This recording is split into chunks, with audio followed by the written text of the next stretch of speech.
ఈరోజు పంచాయతీ చాలా పెద్దదంట. అవునమ్మా, శర్మ గారింటి విషయం అంటున్నారు. ఆ శ్యామ్ మంచి వాళ్ళలాగా కనిపిస్తాడు, కానీ పాలి కూడా చాలా కోపంగా ఉన్నాడు.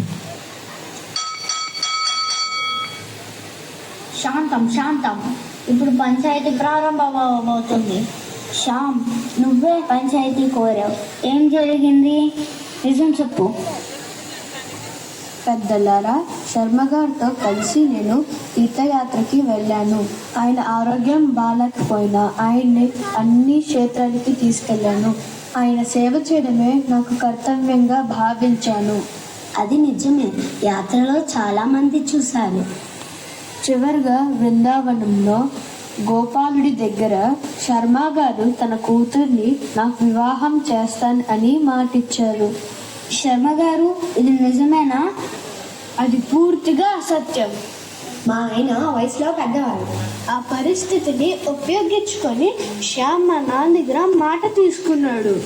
వాలి, అది అబద్ధం. మరి మీ దగ్గర ఆధారం ఏదైనా ఉందా? శర్మ గారు, మీరేమైనా గుర్తు తెచ్చుకోగలరా? నాకు ఏమీ స్పష్టంగా గుర్తులేదు పెద్దయినా. యాత్రలో చాలా అలసిపోయాను. స్వామి, మీరు ఇలా అంటే ఎలాగా? మాట తప్పుతున్నారు స్వామి. నాయన, నేను అబద్ధం చెప్పడం లేదు, నిజంగానే గుర్తు రావడం లేదు.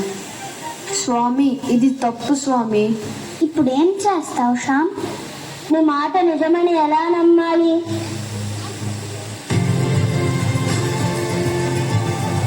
ఆ మాటకి సాక్షి కూడా ఉండాలి. ఎవరా సాక్షి? బృందావన గోపాలుడ నా సాక్షి. ఏమన్నాడు? గోపాలుడా? విగ్రహం వచ్చి సాక్షి చెప్తున్నా. అయితే రేపు చెట్లు కూడా మాట్లాడతాయేమో. నవ్వకండి, గోపాలుడే సత్య సాక్షి. శ్యామ్, భక్తి మంచిదే, కానీ పంచాయతీ ఆధారం కావాలి. అయితే నేనే తీసుకొస్తాను ఆ ఆధారం. ఏంటి, గోపాలుని తీసుకొస్తావా? అవును, సత్యం కోసం దేవుడు వస్తాడు.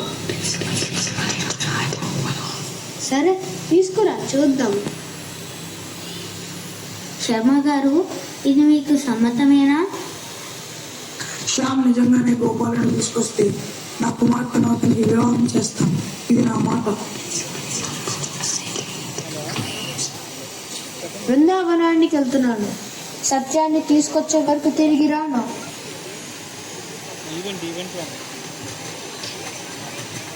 ఇతను నిజంగానే వెళ్తున్నాడా?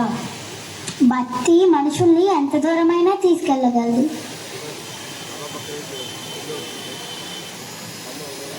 కొంచెం తీరా, నేను ఇటు వస్తున్నా, మీరు ఇలా వచ్చేస్తున్నారు. ఇంటి నుంచి మీ హ్యాండ్ పడిపోతుంది. కోసం కాదు, సత్యం కోసం వస్తున్నాను.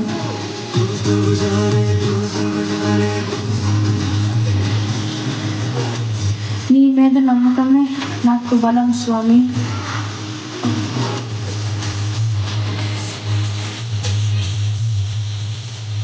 బృందావనం చివరికి చేరుకున్నాను.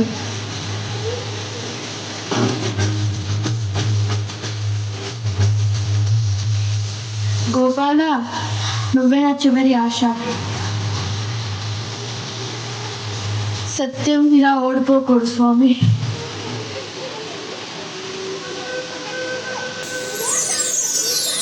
శ్యామా,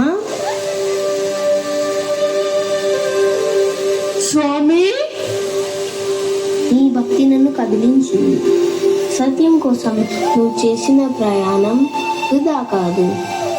గోపాల, లేదు శ్యామ, నీ హృదయం పవిత్రం, అందుకే నేను ప్రత్యక్షమయ్యాను.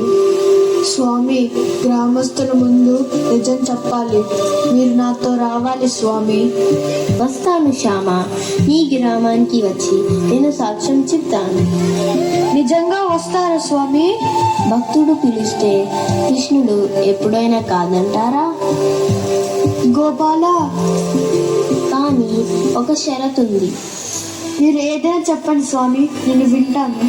నువ్వు ముందుగా వెళ్ళు, నేను నీ వెనకాతల వస్తాను, కానీ ఎట్టి పరిస్థితుల్లోనూ వెనక్కి తిరిగి చూడకూడదు. అలాగే స్వామి. నా గజ్జల శబ్దం వినిపిస్తుంది, అదే నేను ఉన్నానని సంకేతం. అలాగే స్వామి, నేను తిరిగి చూడను. గుర్తుపెట్టుకో శ్యామ్, భక్తికి నమ్మకం అవసరం. మీ మీద నాకు పూర్తి విశ్వాసం ఉంది స్వామి.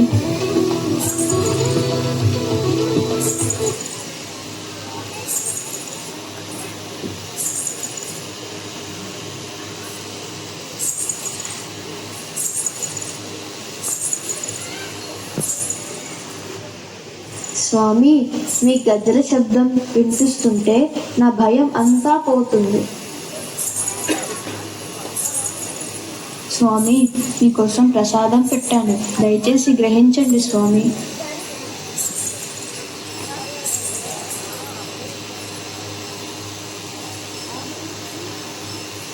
స్వామి, స్వామి, ఏమైంది స్వామి?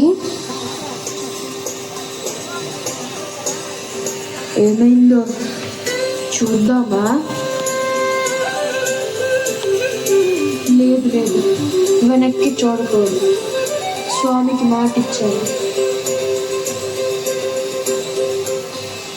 కానీ స్వామికి ఏదైనా జరుగుంటే ఏం చెయ్యాలి? సరే చూద్దాము. గోపాల, క్షమించు. స్వామి, అయ్యో, నేను మీ మాట తప్పాను.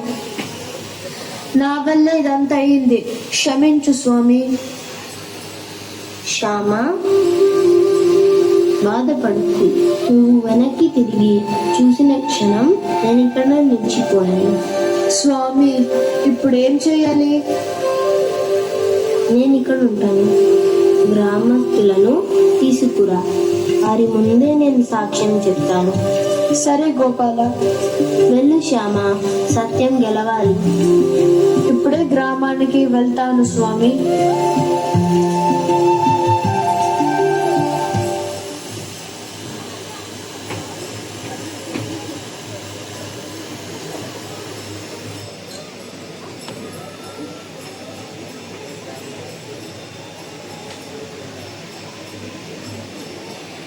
చెప్పాడు. గోపాలుడు స్వయంగా సాక్షి చెప్పాడు. శ్యామ్, నన్ను క్షమించు, నేను నిన్ను తప్పుగా అర్థం చేసుకున్నాను. మమ్మల్ని క్షమించు బాబు. మీ మీద నాకు కోపం లేదు, సత్యం గెలవాలి అనే కోరుకున్నాను. నాయన శ్యామ్, నేను ఇచ్చిన మాటను నిలబెట్టుకోలేకపోయాను, నన్ను క్షమించు. అయ్యో స్వామి, అలా అనకండి. ఈ గోపాలుడు సాక్షిగా నా కుమార్తెను నీకు వివాహం చేస్తాను, ఇది నా చివరి మాట. ఇక్కడికి వచ్చి సాక్షి ఇవ్వడం వలన ఇప్పటి నుంచి ఈ గోపాలుడి పేరు సాక్షి గోపాలుడు. జై సాక్షి గోపాల్, జై శ్రీకృష్ణ. జై సాక్షి గోపాల్, జై శ్రీకృష్ణ. జై సాక్షి గోపాల్, జై శ్రీకృష్ణ. జై సాక్షి గోపాల్, జై శ్రీకృష్ణ. జై సాక్షి గోపాల్, జై శ్రీకృష్ణ. జై